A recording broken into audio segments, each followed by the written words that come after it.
সাইয়েদনা আদম আলাইহিস সালাম ভুল করলেন, দুনিয়ায় এসে শত শত বছর কাঁদলেন, কিন্তু ক্ষমা হয় না। আল্লাহরে বললেন, আল্লাহ কি করলে ক্ষমা পাবো বলো। ফাতালাক্কা আদামু মির রাব্বিহি কালিমাতিন ফাতাবা আলাইহি। আল্লাহ বললেন, ও আদম, তোমারে কিছু কালেমা শিখায় দেই, এই কালেমাগুলো দিয়ে আমার কাছে দোয়া করো, ক্ষমা করে দেব।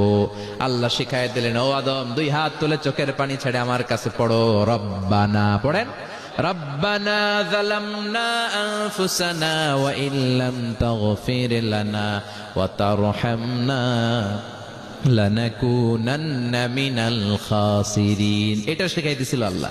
365 দিনের প্রতিদিনই বান্দা যখন আল্লাহর কাছে ক্ষমা চায়, আল্লাহ তখন খুশি হয়ে যায়। সুবহানাল্লাহ পড়েন।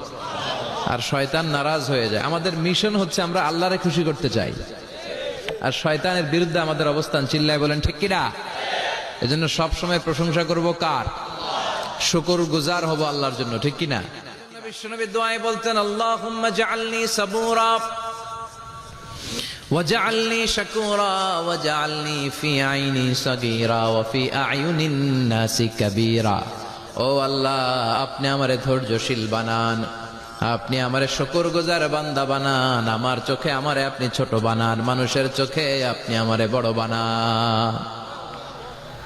বিশ্বনবী সব সময় নামাজে সালাম ফিরানোর পরে পড়তেন আস্তাগফিরুল্লাহ। কি পড়তেন? 3 বার পড়তেন আস্তাগফিরুল্লাহ, আস্তাগফিরুল্লাহ, আস্তাগফিরুল্লাহ। পড়তে রাজি আছেন? ইস্তিগফারের অনেকগুলো আলফাজ আছে, সবচেয়ে ছোট ইস্তিগফার হচ্ছে এটা, আস্তাগফিরুল্লাহ, আস্তাগফিরুল্লাহ। আরো আছে, আস্তাগফিরুল্লাহ আল্লাযী লা ইলাহা ইল্লা হুয়াল হাইয়ুল কাইয়্যুম ওয়া আতুবু ইলাইহি।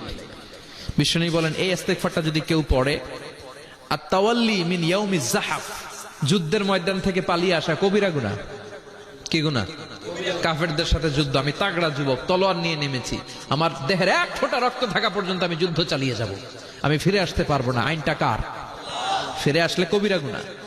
বিশ্বনবী বলেন, যুদ্ধের ময়দান থেকে ফিরে এসেছে এরকম কবিরা গুনাহ অবলম্বনকারীও যদি আস্তাগফিরুল্লাহ আল্লাযী লা ইলাহা ইল্লা হুয়াল হাইয়ুল কাইয়্যুম ওয়া আতুবু ইলাইহি পড়ে, ওই কবিরা গুনাহকারীকেও ক্ষমা করে দিবে কে? পড়তে রাজি আছেন তো?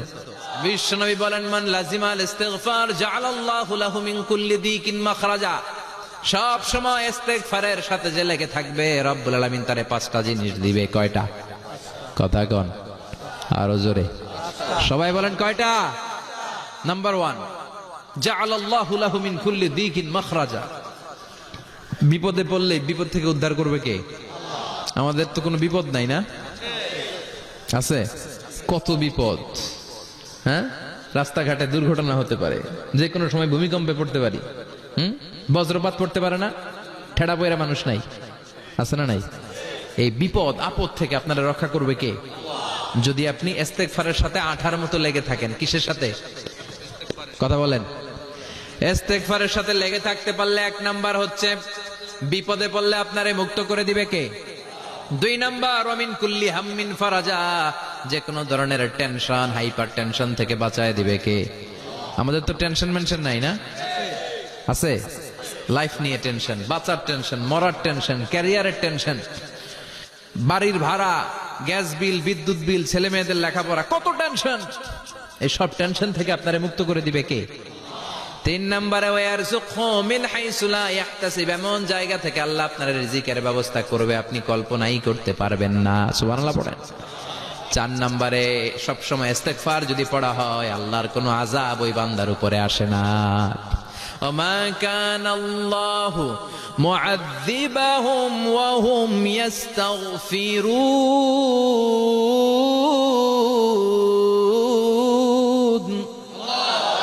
যতক্ষণ আমার বান্দা আমার কাছে ইস্তিগফার পড়তে থাকে, আমার কোনো আযাব বান্দারে পাবে না। যতক্ষণ ইস্তিগফার পড়বেন, আল্লাহর কোনো আযাব আপনার উপর আসবে না। 4টা গেল। 5 নাম্বার, বারবার ইস্তিগফার পড়লে রফিক ভাই, আল্লাহ আপনারে মুস্তাজাবুদ দাওয়া বানিয়ে দিবে। দোয়া করা মাত্র কবুল করে নিবে কে? মুস্তাজাবুদ দাওয়া বুঝেন তো? মানে যিনি হাত তুলতে দেরি, কবুল হতে দেরি হয় না। যেদিন প্রভাতে পশ্চিম দিক থেকে সূর্য উঠবে, ওই দিন থেকে তওবার দরজাটারে বন্ধ করে দিবে কে? তার আগ মুহূর্ত পর্যন্ত জীবনে যত গুনাহ করেছি, অন্যায় করেছি, চোখের পানি ছেড়ে ক্ষমা চাইলে ক্ষমা করবে কে? শয়তান আল্লাহরে চ্যালেঞ্জ দিছে, আল্লাহ তুমি আমারে জাহান্নামে পাঠাবা, আমিও তোমার বান্দা করে লয়ে একসাথে জামাতে ঢুকমু। একা ঢুকবো না, একা যাব না, তোমার বান্দাদেরকে সবগুলার জাহান্নামী বানায়া তারপরে ঢুকমু। তোমার চ্যালেঞ্জ দিলাম, একটারও জান্নাতে ঢুকাইতে পারবা? আল্লাহকে তুই আমার চ্যালেঞ্জ দিলি? আমি তো সব রাজার বড় রাজা, মহারাজা, আমার চ্যালেঞ্জ দেশ, এত সাহস পাইলি কই?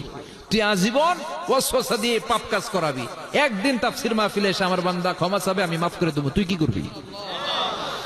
আজীবন অন্যায় করবে, আজীবন পাপ করবে, জুলুম করবে, একদিন চোখের পানি ছেড়ে আমার কাছে কান্নার মতো কান্না করলে আমি সব গুনাহ মাফ করে দেব।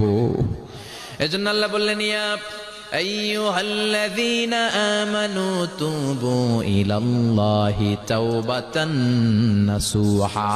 ভুল করেছো, তওবা করো, মাফ করবে কে?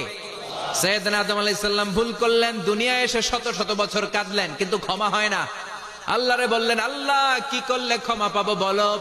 ফাতালাক্কা আদামু মির রাব্বিহি কালিমাতিন ফাতাবা আলাইহি। আল্লাহ বললেন, ও আদম, তোমারে কিছু কালেমা শিখায় দেই, এই কালেমাগুলো দিয়ে আমার কাছে দোয়া করো, ক্ষমা করে দেব। আল্লাহ শিখায় দিলেন, ও আদম, দুই হাত তুলে চোখের পানি ছেড়ে আমার কাছে পড়ো, রব্বানা, পড়েন, রব্বানা যালামনা আনফুসানা ওয়া ইল্লাম তাগফির লানা ওয়া তারহামনা লানাকুনান্না মিনাল খাসিরিন। এটা শিখাই দিছিল আল্লাহ। আল্লাহ, আমি জুলুম করেছি, অন্যায় করেছি, ভুল করেছি, পাপ করেছি, তুমি যদি ক্ষমা না করো, ক্ষমা করার কেউ নাই, ঠিক কি না? আমরাও পাপ করলে এই দোয়াটা পড়ার দরকার আছে না নাই? 5টা শর্ত সাপেক্ষে আমাদের তওবা কবুল করবে কে? তওবা কবুল হওয়ার কিছু শর্ত আছে, 5টা। কয়টা? চিৎকার মেরে বলতে হবে, তওবা কবুল হওয়ার শর্ত কয়টা? 1 নম্বরে হচ্ছে আল ইকরা, acknowledgement. You have to give the acknowledgement that you are the greatest sinner on earth. আপনাকে ঘোষণা দিতে হবে যে আপনি এই পৃথিবীর সবচেয়ে বড় পাপী। 1 নম্বর শর্ত, আপনি বলেন যে আল্লাহ, আমার চেয়ে বড় পাপী নাই, আকাশের নিচে জমিনের উপরে আমি সবচেয়ে বড় পাপী, এমন কোন পাপ নাই যেটা আমি করি নাই, ঠিক কিনা? 2 নম্বরে আন-নাদাম। নাদাম মানে repentance. You have to be repentant for what you have done. আপনাকে অনুতপ্ত হতে হবে, চোখের পানি ছাড়তে হবে। আল্লাহ, আমি লজ্জিত, আল্লাহ আমি নাদান, আমি পিশাচ, আমারে মাফ করে দাও। তার মানে স্বীকার গেলেন কি অন্যায় করেছেন। 2 নম্বরে আপনি অনুতপ্ত হলেন। 3 নম্বরে স্টপ, যেই পাপ করতেছিলেন ওইটা থামান। Stop what you have done, যেটা করতেছিলেন আগে থামান। আপনি সুদ খাইছেন, অনুশোচনা আসলো, মাফও চাইতেছেন, আবার সুদও খাইতেছেন, হবে? থামেন, স্টপ। 3টা গেল। 4 number, to hate what you have done, ঘৃণা করতে হবে, যে পাপটা করেছেন মন থেকে ওই পাপটাকে ঘৃণা করতে হবে। 5 নাম্বার শর্ত হচ্ছে to determine that you never repeat this sin again in your life. আল্লাহরে ওয়াদা দেন, কমিটমেন্ট দেন যে আল্লাহ, আমার জীবনে পারতপক্ষে এই পাপ জীবনেও করব না। চিৎকার করে বলেন ঠিক কিনা? এই 5টা শর্তের আলোকে তওবা করলে জীবনের সব গুনাহ মাফ করে দিবে কে? এজন্য আল্লাহ বললেন, ইয়া আইয়ুহাল্লাযীনা আমানু তুবু ইলাল্লাহি তাওবাতান নাসুহা। তওবার মতো তওবা করো, সব গুনাহ মাফ করতে পারে কে?